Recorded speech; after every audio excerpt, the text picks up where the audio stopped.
Hello, ladies and gentlemen. It is the big dog, and no, this is not my normal accent. What's up, guys? Yeah, different hat, other one's being washed. So deal with it. Here we go! I got a bunch of things to talk about today, and I am just going to chop up this video. I am not worried about how long I'm going or talking in this one. I have a lot to say, and you are going to sit there and listen or click this video off, but please don't, because I want you to hear what I have to say. Please? Please? Okay. Enough. Time has come to stop. This is what we're going to do today. I've got a bunch of topics. I want to talk to you about them. First off, the story that has the wrestling world in an uproar, and not just the wrestling world, but apparently PETA now. PETA. Yeah, PETA wants Daniel Bryan back in WWE. Bryan Danielson is an incredible wrestler and never got deserved to be axed in the first place. But here's the thing. All of this screams worked shoot. Now, whether it is or not is pretty much irrelevant at this point because we don't have Daniel Bryan on our TV yet. And honestly, I want him on my TV. I want him to spit in John Cena's face and kick him around a little bit more.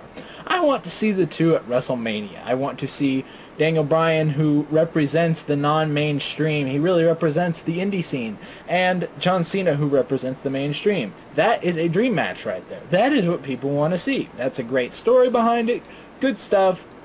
Wonderful. I just don't understand, honestly. I mean, Bryan Danielson's a vegan. I understand why they want to do what PETA wanted to write that letter, but why not do this? Why not get more independent wrestlers who obviously would love to be in WWE? Get those people to be on your TV and have an invasion. There you get the hardcore wrestling fans and you get your casual wrestling fans' interest in the invasion guys as heels. It's that simple. It's one of the greatest ideas of the past couple years, and you know, people always go, oh, what would happen if this crossed over? What would happen if this crossed over? Here's the thing. What would happen if they crossed over? Money. Awesome amounts of money. And if you have good writers, good stories, which will create even more money. So, my advice to WWE. Get with the program. Get the real independent guys, not FCW guys. Get the real independent guys who really truly believe that they're the top stuff. And have them go against your guys who really truly believe they're the top stuff. And work the shoot. I don't care if WWE wins. I don't care if the indies win.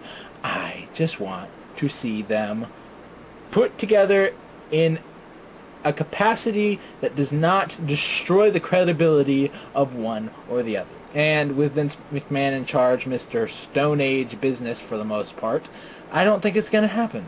However, I will say, a whole lot of other people, if that's the case, he was fired for the strangling, a whole lot of other people need to be fired. Almost everyone said almost a lot of the same things that I've said on that subject. It's what it is, and I think that's becoming my catchphrase. Oh, and now the next topic. The next topic is fortune. Fortune. You know, the last major stable that Ric Flair did, it was Evolution. And it was an incredible, incredible group. Think of where our people are now. Of course, Batista is going to MMA, and I honestly don't think he'll last one fight.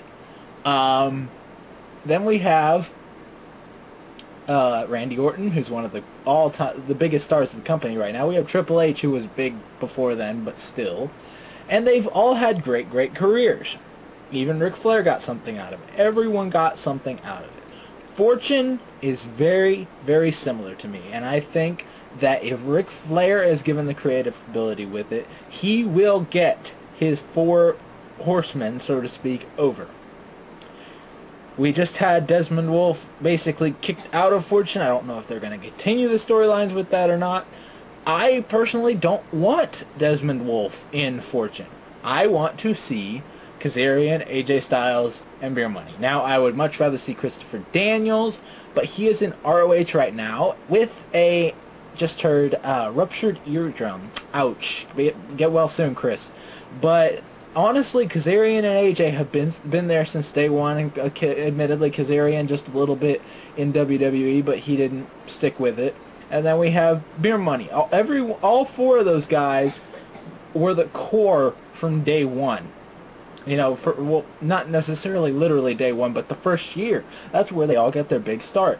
So this really truly is the Four Horsemen of TNA. This is Fortune, not the Four Horsemen. Fortune. I am so glad he didn't say the new Four Horsemen. That never gets over. That is just so ludicrous. But I really seriously think AJ, Kazarian, and Beer Money will have great futures that will be bolstered by Ric Flair. I like the story. It's not bad at all. I'm enjoying it.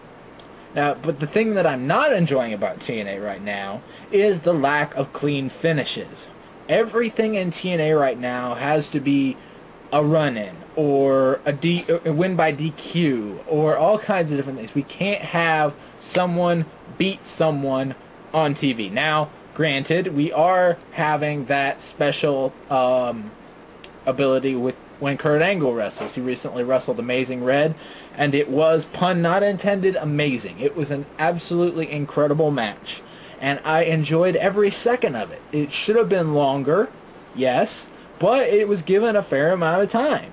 And the more we can see of matches like that on Impact, and hopefully soon Explosion, which I'll get into a little bit later, I really, really hope that TNA goes the route of having clean finishes, because that's something we don't even get in WWE that much anymore. Everything is like, oh, but that didn't happen. Oh, but that something got screwed up. And then we have all these different things leading up to the pay-per-view, and frankly, it is getting old. It is getting stale. What I want to see is more of this guy beating this guy beating this guy. I want to see the stats. I want it to be a sport. I want it more sports, less entertainment. More finishes, more clean finishes, less dusty finishes and crazy things like that. Now, with that being said, I do also think that both TNA and WWE need to severely cut their rosters down. Rob Terry, I'm sorry. Orlando Jordan, bye-bye. There are a few more in WWE, such as Crime Time, the two Crime Time guys. What are they doing, right? We got a few others, and, you know, it's just sad seeing all of this talent going to waste. They have too much TV in WWE, and honestly, I think 3 hours is going to be my personal limit for Impact. They have some web stuff, but I don't really watch it that much anymore. I used to watch every single bit I could get. But the problem is, they no longer have the people who care about what TNA is.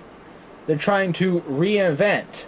Now, I don't mind reinvention as long as it's not going backwards. I want it to be going forwards. I want it to be going in a direction that is new and different and improving all the time. I want it to be something that we can all just sink our teeth into and enjoy every single new minute of every match. Now, you're gonna have rehashes. You're gonna have to, because almost everything's been done. Bible says there's nothing new under the sun. All right. Now, moving on, and I really, you guys, I really want to see an ROH TV deal. I'm watching it on ROH Brazil, some of the chances I get, but I know that if ROH got a cable TV deal, which honestly I could only see on a Fox Sports type of station, but if they got a cable TV deal, even if it was just like the Fox Sports Net deal with TNA in the earlier days, then I think that they would seriously push TNA and WWE to start doing more clean finishes, doing more sports-related entertainment, and just putting out an overall better product. Explosion and Reaction. I just heard that Reaction's been taken off for episodes of Jail. I don't know what's up with that. We'll find out more shortly. But Reaction to me is a misstep. While it is interesting to see a lot of behind-the-scenes things, it would be much more interesting if we actually had non-kayfabe interviews that showed what it really truly is like to put on a wrestling show and to see what the wrestlers go through. Now, one of the things that we have issues with in that is Hulk Hogan seems